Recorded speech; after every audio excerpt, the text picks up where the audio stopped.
Hi, എല്ലാവർക്കും talent plus ട്യൂട്ടോറിയലിന്റെ LDC revision ക്ലാസ്സിലേക്ക് സ്വാഗതം. നമ്മളിപ്പോൾ റിവിഷൻ ചെയ്തുകൊണ്ടിരിക്കുന്നത് ഭരണഘടനയിലെ മൗലിക അവകാശങ്ങൾ എന്ന വളരെ പ്രധാനപ്പെട്ട ഒരു ഭാഗമാണ്. ഇതിന്റെ ഫസ്റ്റ് പാർട്ട് ഓൾറെഡി അപ്ലോഡ് ചെയ്തിട്ടുണ്ട്. കാണാത്തവർ അത് കണ്ടതിന് ശേഷം ഈ വീഡിയോ കാണുന്നതായിരിക്കും നല്ലത്. കാരണം മൗലിക അവകാശങ്ങളെ കുറിച്ചുള്ള എല്ലാ പോയിന്റുകളും ഉൾപ്പെടുത്തിയാണ് ക്ലാസുകൾ ചെയ്തിരിക്കുന്നത്. ആർട്ടിക്കിൾ 12 മുതൽ 21 വരെയുള്ള കാര്യങ്ങൾ കൃത്യമായിട്ട് പാർട്ട് 1ലും ആർട്ടിക്കിൾ 21A മുതലുള്ള കാര്യങ്ങൾ പാർട്ട് 2ലുമായിട്ടാണ് ചെയ്തിരിക്കുന്നത്. സോ ആദ്യത്തെ ക്ലാസ് കണ്ടതിന് ശേഷം ഈ ക്ലാസ് കാണുന്നതായിരിക്കും നല്ലത്. നമുക്ക് വേഗം ചോദ്യങ്ങളിലേക്ക് പോകാം. Article 21A. ആർട്ടിക്കിൾ 21A വിദ്യാഭ്യാസത്തിനുള്ള അവകാശവുമായി ബന്ധപ്പെട്ടിരിക്കുന്ന ആർട്ടിക്കിളാണ് ആർട്ടിക്കിൾ 21A. 6 വയസ്സ് മുതൽ 14 വയസ്സുവരെ എല്ലാ കുട്ടികൾക്കും സൗജന്യ വിദ്യാഭ്യാസം നൽകണമെന്ന് അനുശാസിക്കുന്ന വകുപ്പാണ് ആർട്ടിക്കിൾ 21A. വിദ്യാഭ്യാസത്തെ മൗലിക അവകാശമാക്കി മാറ്റിയ ഭരണഘടനാ ഭേദഗതി സാധാരണയായി PSC ചോദിക്കാറുള്ളതാണ്. ആർട്ടിക്കിൾ 21A ആണ് വിദ്യാഭ്യാസവുമായി ബന്ധപ്പെട്ട ആർട്ടിക്കിൾ. ഇങ്ങനെ വിദ്യാഭ്യാസത്തെ മൗലിക അവകാശമാക്കി മാറ്റിയ ഭരണഘടനാ ഭേദഗതിയാണ് 86ാം ഭരണഘടനാ ഭേദഗതി. വർഷവും ചോദിക്കാറുണ്ട്. 2002 86ാം ഭരണഘടനാ ഭേദഗതി 2002ലാണ് നടന്നത്. വിദ്യാഭ്യാസത്തെ മൗലിക അവകാശമാക്കി മാറ്റിയ ഭേദഗതി ഏതാണെന്ന് ചോദിച്ചാൽ 86ാം ഭരണഘടനാ ഭേദഗതിയാണ്. ആർട്ടിക്കിൾ 21A ആണ് വിദ്യാഭ്യാസത്തിനുള്ള അവകാശത്തെക്കുറിച്ച് പ്രതിപാദിക്കുന്ന ആർട്ടിക്കിൾ. ക്ലിയർ ആയല്ലോ? ഏത് വയസ്സ് മുതൽ ഏത് വയസ്സുവരെ എന്ന് ചോദിച്ചാൽ 6 വയസ്സ് മുതൽ 14 വയസ്സുവരെയുള്ള എല്ലാ കുട്ടികൾക്കും സൗജന്യ വിദ്യാഭ്യാസം നൽകണമെന്ന് നിഷ്കർഷിക്കുന്ന വകുപ്പ് ഏതാണെന്ന് ചോദിച്ചാൽ ആർട്ടിക്കിൾ 21A. അടിയന്തരാവസ്ഥ സമയങ്ങളിൽ പോലും റദ്ദു ചെയ്യാൻ കഴിയാത്ത ആർട്ടിക്കിൾസ് ഏതൊക്കെയാണ്? ആർട്ടിക്കിൾ 20, 21. അടിയന്തരാവസ്ഥ സമയങ്ങളിൽ പോലും റദ്ദു ചെയ്യാൻ കഴിയാത്ത ആർട്ടിക്കിൾസ് ആണ് ആർട്ടിക്കിൾ 20, 21. ഇതിനെ വിശേഷിപ്പിക്കുന്ന ഒരു പേരുണ്ട്. ഭരണഘടനയുടെ സുവർണ ത്രികോണം എന്ന് അറിയപ്പെടുന്ന അനുച്ഛേദങ്ങൾ ഏതൊക്കെയാണ്? Article 14, article 19, article 21. ഭരണഘടനയുടെ സുവർണ ത്രികോണം എന്ന് അറിയപ്പെടുന്ന ആർട്ടിക്കിൾസ് ഏതൊക്കെയാണെന്ന് ചോദിച്ചാൽ ആർട്ടിക്കിൾ 14, 19, 21 എന്നീ ആർട്ടിക്കിൾസിനെയാണ് ഭരണഘടനയുടെ സുവർണ ത്രികോണം എന്ന് അറിയപ്പെടുന്നത്. ഈ പറഞ്ഞ കാര്യങ്ങളെല്ലാം സെറ്റായല്ലോ. ഇനി നമുക്ക് വിദ്യാഭ്യാസ അവകാശ നിയമം റൈറ്റ് ടു എഡ്യൂക്കേഷൻ ആക്ട് 2009 അതിനെക്കുറിച്ച് നോക്കാം. പാർലമെന്റ് വിദ്യാഭ്യാസ അവകാശ നിയമം പാസാക്കിയത് എന്നാണ്? 2009 ഓഗസ്റ്റ് 26-നാണ് പാർലമെന്റ് വിദ്യാഭ്യാസ അവകാശ നിയമം പാസാക്കിയത്. പാർലമെന്റ് പാസാക്കിയ വിദ്യാഭ്യാസ അവകാശ നിയമം നിലവിൽ വന്ന വർഷം ചോദിച്ചാൽ അത് 2010 ആണ്. ഏപ്രിൽ 1-ാം തീയതിയാണ് പാർലമെന്റ് പാസാക്കിയ വിദ്യാഭ്യാസ അവകാശ നിയമം നിലവിൽ വന്നത്. അവിടെ കൺഫ്യൂഷൻ വരരുത്. 2009-ലാണ് പാർലമെന്റ്, അതായത് 2009 ഓഗസ്റ്റ് 26-നാണ് പാർലമെന്റ് വിദ്യാഭ്യാസ അവകാശ നിയമം പാസാക്കുന്നത്. എന്നാൽ ഇത് നിലവിൽ വന്നത് എന്നാണെന്ന് ചോദിച്ചാൽ 2010 ഏപ്രിൽ 1-ാം തീയതി. ഓക്കെ.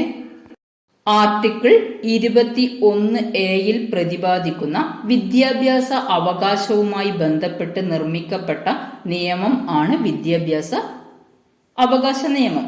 ജീവിക്കാനുള്ള അവകാശത്തിന് സമാനമായ അവകാശമാക്കി വിദ്യാഭ്യാസ അവകാശത്തെ മാറ്റുകയാണ് ഈ നിയമപ്രകാരം ചെയ്തിരിക്കുന്നത്. എല്ലാ കുട്ടികൾക്കും ഗുണമേന്മയുള്ള പ്രാഥമിക വിദ്യാഭ്യാസം ഉറപ്പുവരുത്തേണ്ടത് രാഷ്ട്രത്തിന്റെ ഉത്തരവാദിത്തമാണ്. ഇതിന്റെയൊക്കെ അടിസ്ഥാനത്തിലാണ് right to education act 2009 2010 April 1-ാം തീയതി നിലവിൽ വന്നത്.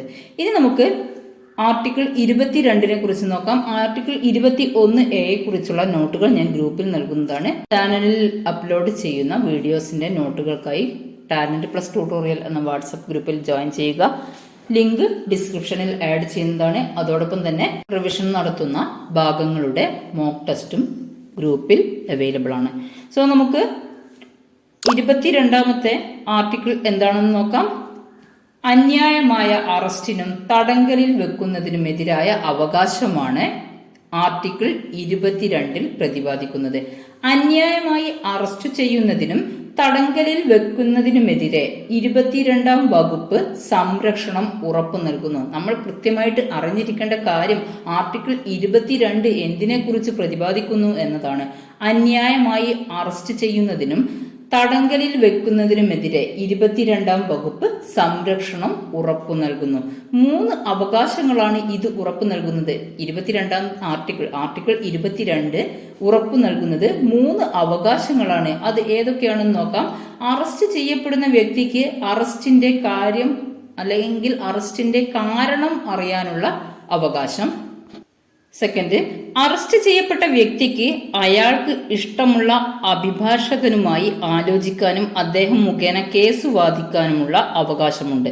മൂന്നാമതായി, അറസ്റ്റ് ചെയ്ത് കസ്റ്റഡിയിൽ വെക്കപ്പെടുന്ന ആളെ 24 മണിക്കൂറിനകം തൊട്ടടുത്ത മജിസ്ട്രേറ്റിന് മുമ്പാകെ ഹാജരാക്കേണ്ടതാണ്. ഈ 3 അവകാശങ്ങളാണ് ആർട്ടിക്കിൾ 22 ഉറപ്പു നൽകുന്ന വളരെ പ്രധാനപ്പെട്ട അവകാശങ്ങൾ. കരുതൽ തടങ്കലിനെ കുറിച്ച് പ്രതിപാദിക്കുന്നതും ഈ അനുച്ഛേദത്തിൽ തന്നെയാണ്.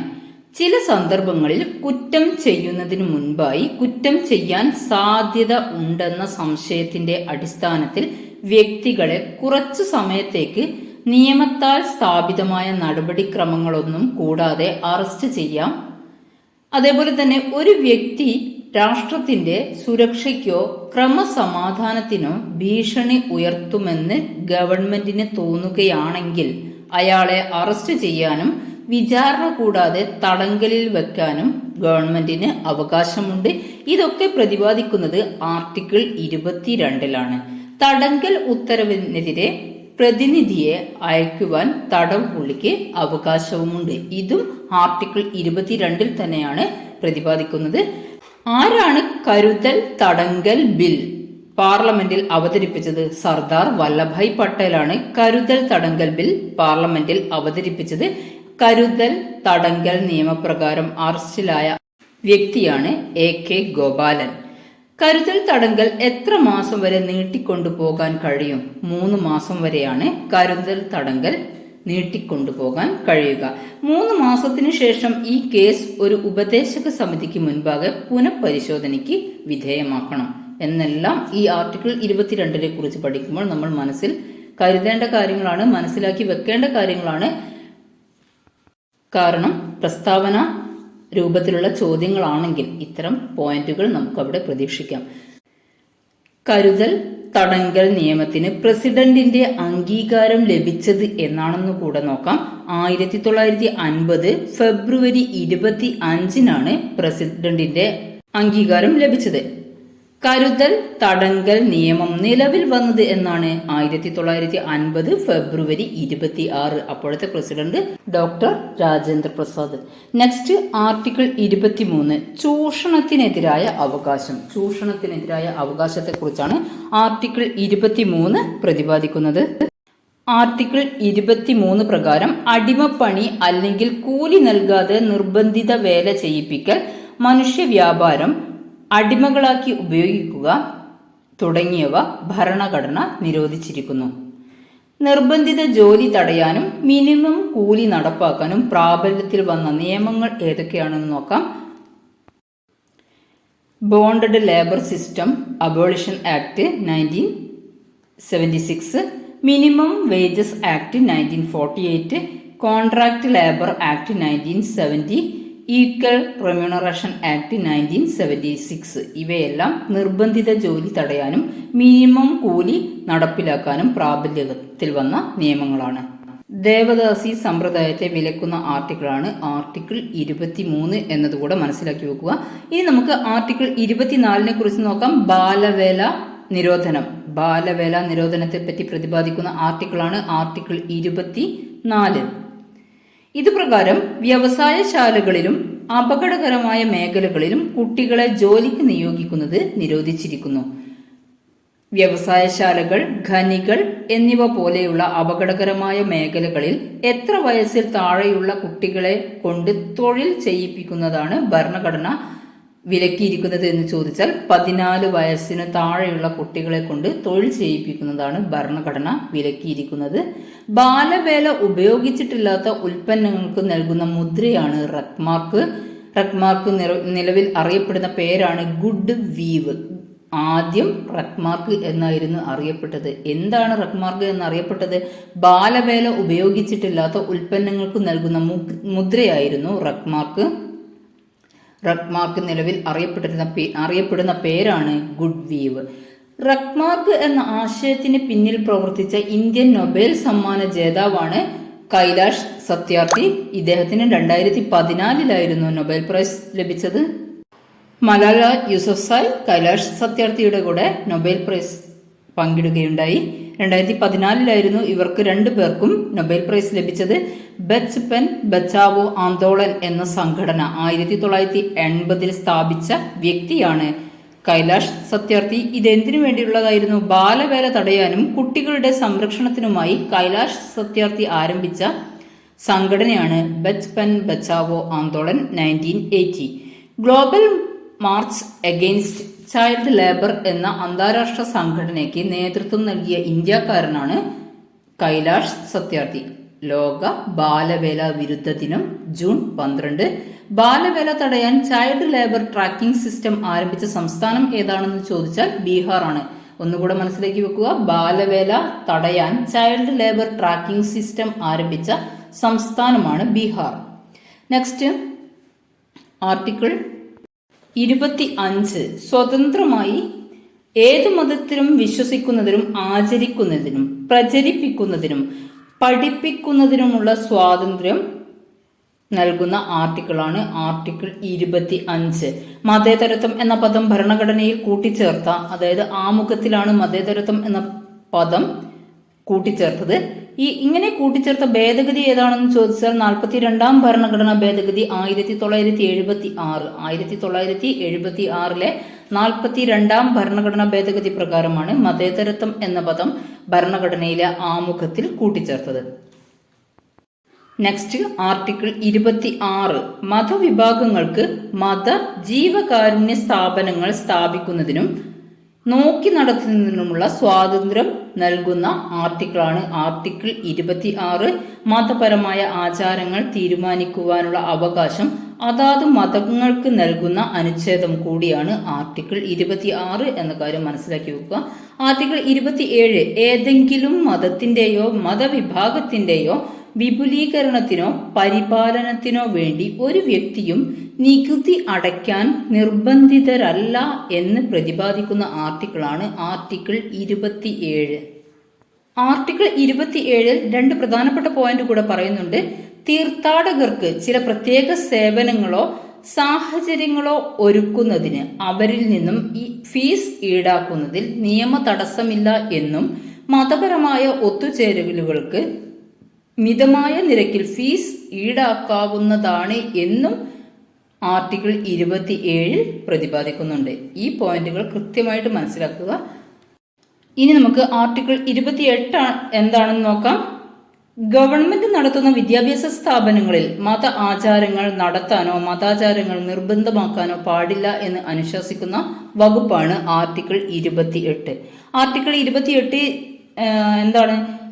ഗവൺമെന്റ് നടത്തുന്ന വിദ്യാഭ്യാസ സ്ഥാപനങ്ങളിൽ മത ആചാരങ്ങൾ നടത്താനോ മതാചാരങ്ങൾ നിർബന്ധമാക്കാനോ പാടില്ല എന്ന് പ്രതിപാദിക്കുന്ന അനുച്ഛേദമാണ് അനുച്ഛേദം 28.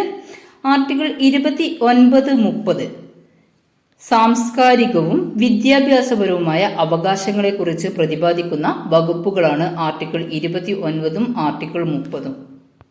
ആർട്ടിക്കിൾ 29 എന്താണെന്ന് നോക്കാം. ഭാരതത്തിന്റെ ഭൂപ്രദേശത്തെയോ അതിന്റെ ഏതെങ്കിലും ഭാഗത്തോ താമസിച്ചു വരുന്ന പൗരന്മാരിൽ ഭിന്നമായ ഒരു ഭാഷയോ ലിപിയോ സംസ്കാരമോ സ്വന്തമായുള്ള ഏതൊരു വിഭാഗത്തിനും അത് സംരക്ഷിക്കുന്നതിന് അവകാശമുണ്ടായിരിക്കും എന്ന് വിശദമാക്കുന്ന ആർട്ടിക്കിളാണ് ആർട്ടിക്കിൾ 29. ഇന്ത്യൻ ഭരണഘടനയിൽ ന്യൂനപക്ഷം എന്ന പദം ആദ്യമായി പ്രത്യക്ഷപ്പെടുന്ന ആർട്ടിക്കിൾ ഏതാണെന്ന് ചോദിച്ചാൽ ആർട്ടിക്കിൾ 29 ഒന്നുകൂടെ മനസ്സിലാക്കുക. ഇന്ത്യൻ ഭരണഘടനയിൽ ന്യൂനപക്ഷം എന്ന പദം ആദ്യമായി പ്രത്യക്ഷപ്പെടുന്ന ആർട്ടിക്കിൾ ഏതാണ്? ഉത്തരം ആർട്ടിക്കിൾ 29. ഇനി നമുക്ക് ആർട്ടിക്കിൾ 30 എന്താണെന്ന് നോക്കാം. മത ഭാഷാ ന്യൂനപക്ഷങ്ങൾക്ക് സ്വന്തം ഇഷ്ടപ്രകാരം വിദ്യാഭ്യാസ സ്ഥാപനങ്ങൾ ആരംഭിക്കുന്നതിനും നടത്തുന്നതിനുമുള്ള അവകാശം ഉറപ്പു നൽകുന്ന അനുച്ഛേദം ഏതാണ്? ആർട്ടിക്കിൾ 30. മത ഭാഷാ ന്യൂനപക്ഷങ്ങൾക്ക് സ്വന്തം ഇഷ്ടപ്രകാരം വിദ്യാഭ്യാസ സ്ഥാപനങ്ങൾ ആരംഭിക്കുന്നതിനും നടത്തുന്നതിനുമുള്ള അവകാശം ഉറപ്പു നൽകുന്ന വകുപ്പാണ് ആർട്ടിക്കിൾ 30. ന്യൂനപക്ഷ വിദ്യാഭ്യാസ സ്ഥാപനങ്ങൾ 3 വിധത്തിലുണ്ട്. 1. സംസ്ഥാനത്തിന്റെ അംഗീകാരവും സഹായവും ലഭ്യമാകുന്നവ. 2. സംസ്ഥാനത്തിന്റെ അംഗീകാരം ലഭിക്കുന്നതും സഹായം ലഭിക്കാത്തതുമായ സ്ഥാപനങ്ങൾ. 3. ഭരണകൂടത്തിൽ നിന്ന് അംഗീകാരമോ സഹായമോ ആവശ്യപ്പെടാത്ത സ്ഥാപനങ്ങൾ. ഇനി നമുക്ക് പഠിക്കാനുള്ളത് ഭരണഘടനയിലെ ഏറ്റവും പ്രധാനപ്പെട്ട ആർട്ടിക്കിൾ എന്ന് പറയുന്ന ആർട്ടിക്കിൾ 32 ഭരണഘടനാപരമായ പ്രതിവിധികൾക്കുള്ള അവകാശം. ഈ അവകാശങ്ങളെ കുറിച്ച് പ്രതിപാദിക്കുന്ന ആർട്ടിക്കിളാണ് ആർട്ടിക്കിൾ 32. മൗലിക അവകാശങ്ങളുടെ ലംഘനം ഉണ്ടായാൽ ഒരു പൗരന് സുപ്രീം കോടതിയെ നേരിട്ട് സമീപിക്കാം എന്ന് പറയുന്ന അനുച്ഛേദം ഏതാണെന്ന് ചോദിച്ചാൽ അനുച്ഛേദം 32. മൗലിക അവകാശങ്ങളുടെ ലംഘനം ഉണ്ടായാൽ ഒരു പൗരന് സുപ്രീം കോടതിയെ നേരിട്ട് സമീപിക്കാം എന്ന് പറയുന്ന അനുച്ഛേദമാണ് അനുച്ഛേദം 32. ഇന്ത്യൻ ഭരണഘടനയുടെ അടിസ്ഥാന സവിശേഷതയാണ് ഈ വകുപ്പെന്ന് സുപ്രീം കോടതി അഭിപ്രായപ്പെട്ടിട്ടുണ്ട്. മൗലികാവകാശങ്ങളുടെ സംരക്ഷണത്തിനു വേണ്ടി സുപ്രീം കോടതിക്ക് റിട്ട് പുറപ്പെടുവിക്കുവാനുള്ള അവകാശം ഉണ്ട്. ഇന്ത്യൻ ഭരണഘടനയുടെ ഹൃദയവും ആത്മാവും എന്ന് അംബേദ്കർ വിശേഷിപ്പിച്ച വകുപ്പ് ഏതാണെന്ന് PSC നിരന്തരം ചോദിക്കുന്നതാണ്. അതിനുത്തരം ആർട്ടിക്കിൾ 32. മൗലിക അവകാശങ്ങളിൽ മൗലികമായത് എന്ന് അറിയപ്പെടുന്ന അനുച്ഛേദം എന്ന് അംബേദ്കർ വിശേഷിപ്പിച്ചത് ആർട്ടിക്കിൾ 32നെയാണ്. ആർട്ടിക്കിൾ 32 എങ്ങനെയൊക്കെയാണ് അംബേദ്കർ വിശേഷിപ്പിച്ചത്? ഇന്ത്യൻ ഭരണഘടനയുടെ ഹൃദയവും ആത്മാവും എന്ന് അംബേദ്കർ വിശേഷിപ്പിച്ച വകുപ്പ് ഏതാണെന്ന് ചോദിച്ചാൽ വകുപ്പ് 32. അതേപോലെ തന്നെ മൗലിക അവകാശങ്ങളിൽ മൗലികമായത് എന്നറിയപ്പെടുന്ന അനുച്ഛേദം എന്ന് അംബേദ്കർ വിശേഷിപ്പിച്ച ആർട്ടിക്കിളാണ് ആർട്ടിക്കിൾ 32. ആർട്ടിക്കിൾ 32 മൗലികാവകാശങ്ങളുടെ സർവ്വവിധ സംരക്ഷണവും ലക്ഷ്യമാക്കിയിട്ടുള്ളതാണ്. ഇതിൽ നമുക്ക് റിട്ടുകളെ കുറിച്ച് പഠിക്കാനുണ്ട്. സുപ്രീം കോടതി റിട്ട് പുറപ്പെടുവിക്കുന്നത് ആർട്ടിക്കിൾ 32 പ്രകാരമാണ്. ഇതിനെക്കുറിച്ച് പഠിക്കാനുണ്ട്. 5 തരത്തിലുള്ള റിട്ടുകളുണ്ട്. അത് നമുക്ക് സെപ്പറേറ്റ് ചെയ്യാം. കാരണം ഇതിൽ ഉൾപ്പെടുത്തിയാൽ വളരെ ലെങ്ത് കൂടും. അതുകൊണ്ട് നാളെ നമുക്ക് റിട്ടുകളെ കുറിച്ച് പഠിക്കാം. ഓക്കെ, നെക്സ്റ്റ് ആർട്ടിക്കിൾ 33 സായുധ സേന, പാരാമിലിറ്ററി സേന, പോലീസ് സേന, രഹസ്യാന്വേഷണ സേന, സമാന സേവനങ്ങൾ എന്നിവയുടെ കാര്യത്തിൽ പാർലമെന്റിന് മൗലിക അവകാശങ്ങളുടെ പ്രയോഗം നിയന്ത്രിക്കാനോ റദ്ദാക്കുവാനോ കഴിയും എന്ന് പരാമർശിക്കുന്ന അനുച്ഛേദമാണ് അനുച്ഛേദം 33. അനുച്ഛേദം 34 എന്താണെന്ന് നോക്കാം. ഏതെങ്കിലും പ്രദേശത്ത് പട്ടാള നിയമം പ്രാബല്യത്തിലിരിക്കുമ്പോൾ മൗലിക അവകാശം പരിമിതപ്പെടുത്തുന്നത് അനുവദനീയമാണ് എന്ന് പ്രതിപാദിക്കുന്ന അനുച്ഛേദം ചോദിച്ചാൽ അത് ആർട്ടിക്കിൾ 34. ആർട്ടിക്കിൾ 34 ഒന്നുകൂടെ നോക്കാം. ഏതെങ്കിലും പ്രദേശത്ത് പട്ടാള നിയമം പ്രാബല്യത്തിലിരിക്കുമ്പോൾ മൗലിക അവകാശം പരിമിതപ്പെടുത്തുന്നത് അനുവദനീയമാണ് എന്ന് പ്രതിപാദിക്കുന്ന അനുച്ഛേദമാണ് അനുച്ഛേദം 34. ആർട്ടിക്കിൾ 35 നിർദ്ദിഷ്ട മൗലിക അവകാശങ്ങൾ പ്രാബല്യത്തിൽ വരുത്തുന്നതിന് നിയമങ്ങൾ നിർമ്മിക്കുവാനുള്ള അവകാശം അല്ലെങ്കിൽ അധികാരം പാർലമെന്റിന് മാത്രമേ ഉള്ളൂ, സംസ്ഥാന നിയമസഭകൾക്ക് ഇല്ല എന്ന് പ്രതിപാദിക്കുന്ന ആർട്ടിക്കിളാണ് ആർട്ടിക്കിൾ 35. അടുത്ത ചില അവകാശങ്ങൾ കൂടെ നോക്കാം. ഭാഗം 3 പുറമെയുള്ള അവകാശങ്ങളാണ്. ആർട്ടിക്കിൾ 12 മുതൽ 35 വരെയുള്ള ആർട്ടിക്കിൾസ് നമ്മൾ പഠിച്ചു കഴിഞ്ഞു. ഇനി ഭാഗം 3 അതായത് ഈ 12 മുതൽ 35 വരെയുള്ള അവകാശങ്ങളല്ലാതെയുള്ള ചില അവകാശങ്ങളെ കുറിച്ച് മനസ്സിലാക്കി വെക്കുക. 1. നിയമപ്രകാരം അധികാരം മുഖേന അല്ലാതെ ഒരു നികുതിയും ഈടാക്കുവാനോ പിരിക്കുവാനോ പാടില്ല. ആർട്ടിക്കിൾ 265. ആർട്ടിക്കിൾ 265 പ്രതിപാദിക്കുന്നു, നിയമപരമായ അധികാരം മുഖേന അല്ലാതെ ഒരു നികുതിയും ഈടാക്കുവാനോ പിരിക്കുവാനോ പാടില്ല. നെക്സ്റ്റ്, നിയമപരമായ അധികാരമല്ലാതെ ഒരു വ്യക്തിയുടെയും സ്വത്ത് നഷ്ടപ്പെടുത്താൻ പാടില്ല. ആർട്ടിക്കിൾ 300A പ്രകാരമാണ് ഇത് നിർവചിക്കുന്നത്. ഇന്ത്യയിൽ ഉടനീളം വ്യാപാരം, വാണിജ്യം, വിൽപ്പന എന്നിവ സ്വതന്ത്രമായിരിക്കും എന്ന് പ്രസ്താവിക്കുന്ന ആർട്ടിക്കിളാണ് ആർട്ടിക്കിൾ 301. പ്രായപൂർത്തി, വോട്ടവകാശം ആർട്ടിക്കിൾ 326. ഇത്തരത്തിലുള്ള ഇപ്പോൾ പറഞ്ഞിരിക്കുന്ന അവകാശങ്ങൾ ലംഘിക്കപ്പെട്ടാൽ ഹൈക്കോടതിയിൽ നിന്നും സാധാരണ നിയമപരിരക്ഷയാണ് അനുവദിക്കുന്നത്. ഇതോടുകൂടി നമ്മുടെ മൗലിക അവകാശങ്ങൾ എന്ന പോർഷൻ കംപ്ലീറ്റ് ആയി. ഇതിൻ്റെ നോട്ടുകൾ ടാലൻറ്റ് പ്ലസ് ട്യൂട്ടോറിയൽ എന്ന വാട്സപ്പ് ഗ്രൂപ്പിൽ ലഭ്യമാണ്. അതേപോലെ തന്നെ ഈ ടോപ്പിക്കിനെ ബേസ് ചെയ്തിട്ടുള്ള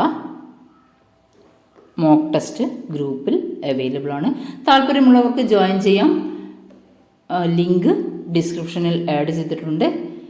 എല്ലാവർക്കും വിജയാശംസകൾ നേരുന്നു. കൂടാതെ ഒരു ഓർമ്മപ്പെടുത്തൽ കൂടെ, നന്നായിട്ട് പഠിക്കുക.